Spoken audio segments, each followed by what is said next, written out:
To calculate the break-even price on a long call, simply add the premium to your strike price. If super micro stock trades above your break-even price at or before expiration, your trade is profitable. So I'd say sooner is better in this case. Now, let's go, baby. It really is a function of A, do you have a plan? Most people don't, but you do. You're an outlier. You understand the importance of having a plan. B, what is the average duration of your trades in that plan? If it's 30 days, then you don't really want to be buying options that are less than 30 days because then you're going to have to roll them out at some point in the future. But if your average trading period is 17 days and you're buying 21-day options, on average, you don't do anything. You just hold it, get your exit signal, move on. That makes it easy, right? to get more information about this trade, you can click on the chart icon between the strike price and the expiration date. So David has a great question, right? Is paying for more time the reason for 14-day preference? Right. Now, I personally like 21 days. In fact, I have a slide for this, right? I'm not speaking out my backside. Where's that slide? It's a green slide here. 21 days is where I start, right? If there's not enough liquidity, I'll go, let's say right here, right? Looking at this, there's not really a lot of liquidity. So I would look one sooner, 16 days, a lot more liquidity. Okay, cool. I would look one later, more liquidity, maybe, which is cool. Maybe I'll go a little bit longer. I'm not going to go any less than this one here, but I might go a little bit longer. And then all the liquidity's right there. That's where I would trade. Even though it's 37 days out versus 16 days out or 23 days out. Yeah, I want to spend as little as possible on time. Just a fact. You want to spend as little as possible on time, right? So let's say we bought the 17 strike here, 57 cents of extrinsic value. But liquidity's over here. The 17 strike is 36 cents. In fact, slightly less.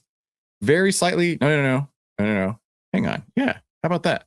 Option prices are a little bit skewed on this one right now. But in theory, the reality is the further out in time you go, the more you're going to have to pay.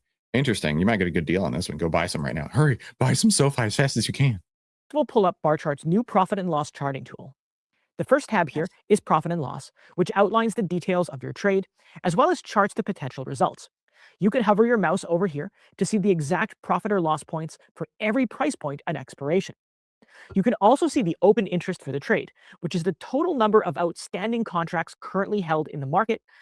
And this is the number that I look at. Now, one of the things that I have been working on, and maybe by the time you watch this some point in the future, is actually changing my open interest rules. In Outlier University, we had a guest lecturer come in who actually was a market maker. And his name is Lex Luthor, who is clearly an arch nemesis of mine since I'm Batman.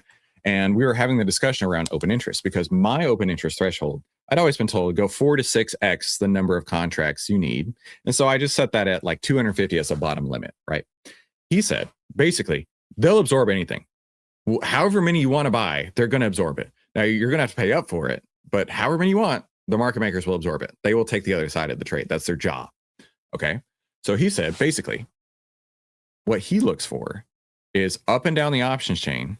He said from the 25 delta to 25 delta. So let's review what that means. So the 25 delta call to the 25 delta put.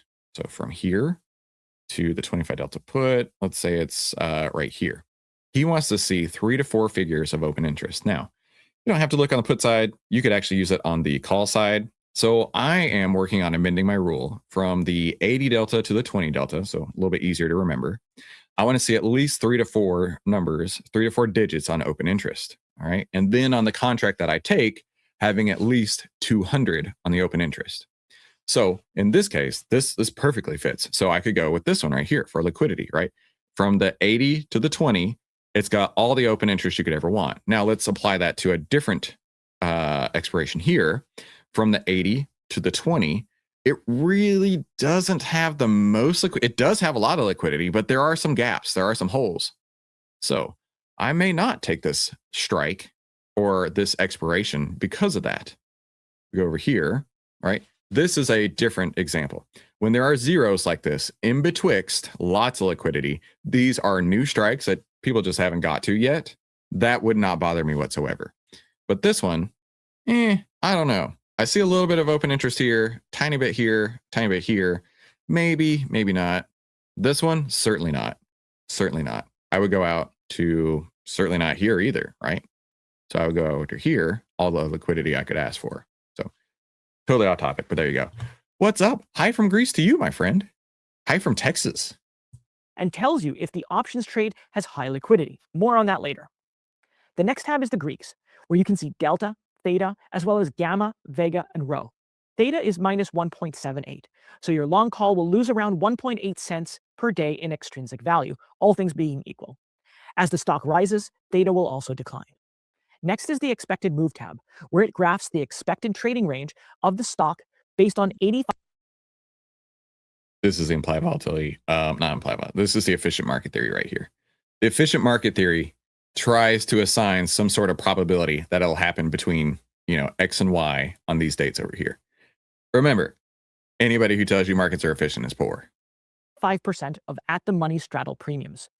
The range indicates $31 to $90.42. You can also see earnings details, as well as how much the stock has moved on average after its last 4 earnings results. Next is the volatility tab, and this is where it gets a little interesting. As you can see, implied volatility is at 80.99%, which may look high at first glance, but according to IV Rank, which compares implied and historical volatility, it's actually a little on the low side. That is interesting. Now, you can look at implied volatility. There was a point in my trading career when I did. I don't look at it at all now, at all whatsoever. The only thing I'm looking for is deltas, basically, right? I want to be deep in the money. And if there's greater implied volatility, what's going to happen? It's going to push the deltas up higher. It's going to make the percentage of the extrinsic value greater than my max that I'm willing to pay. So therefore, all I have to do is just move up the options chain.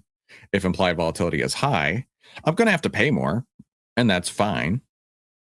But I'm not going to not take the trade because implied volatility is high or low. All I have to do is just move up the options chain. Pretty cool, right? There's a great question from Kevin here, right? You say 21 days, but you're going to sell it 7 days before expiration. First, you're 100% right, because the gamma radiation on these out of the money options, or I'm sorry, any of the options, the gamma radiation runs out of control in the last week, right? The gamma radiation is basically saying the likelihood of it falling in or out of the money has grown significantly because we're getting closer to expiration. So if the gamma radiation goes out of control, that's when the Hulk and Spider-Man are battling each other out in the lab, right? I don't want to be there. So I will roll my options out in time, right? So the average holding period will not be 14 days. It'll actually be as long as it needs to be, because I can always roll out in time. Assuming there's liquidity, I can always roll out in time. And that's because SMCI has had heightened volatility in the last 52 weeks, with the highest value clocking in at 219%. This shows why it's critical to check IV Rank, not just the raw volatility number, because it can change the whole picture. The last tab is trend, a favorite among technical traders. The arrows show the expected. Dude, it's so easy to see the trend, right? You can go in outlier, and it'll show you the green in the background, right? Just automatically. Or you can go on your charts, you can add 3 lines, and you can say the 10 EMA, the 20 EMA, and the 50 EMA. When the 10 is over the 20 and price is over the 50, that's what we call our outlier trend template. When the 10 is over the 20, price is over the 50, that is a bullish trend. Now, I can't tell you duration, and I can't tell you magnitude, but I can sure as blazes tell you direction, right? Now, sometimes the direction will change back and forth, right? Because we don't know duration, we don't know magnitude. But I can tell you direction all day, every day. And SoFi, for example, is in a downward direction. The SPY just had, in fact, here's a great example of I can't tell you duration or magnitude, but I can tell you direction. It actually had a bearish trend starting right here. But by the next day, because of this huge green candle right here, it actually pushed up higher and is now in a bullish trend. The 10 went back over the 20, price went over the 50, okay? Now, this has been a super choppy market, but when you zoom out, what do you see? What do you see? You see this bullish trend that can last for months. Again, I can't tell you duration, can't tell you magnitude, I can only tell you direction. So this is a brilliant video. I love it so much. There's several more minutes of it left, but honestly, I think we cover this all day, every day, all the time. So be sure you subscribe. I don't want you to miss out, because this is exactly how me, a professional investor, is using Outlier and is trading in the US Investing Championship. Everything you'd want is linked down below, 100% for free. There is no paywall. You get my exact trading plan and you get my exact trades and the portfolio manager 100% for free, no strings attached whatsoever. Why are we doing this? Because I want you to be successful. That is the objective. That is my grand evil plan, is that you are successful and you become an outlier once you can see what that success looks like. So if you're ready to save time, make money, and start winning with less risk, click one of these 2 videos and have a fantastic day. We'll talk soon.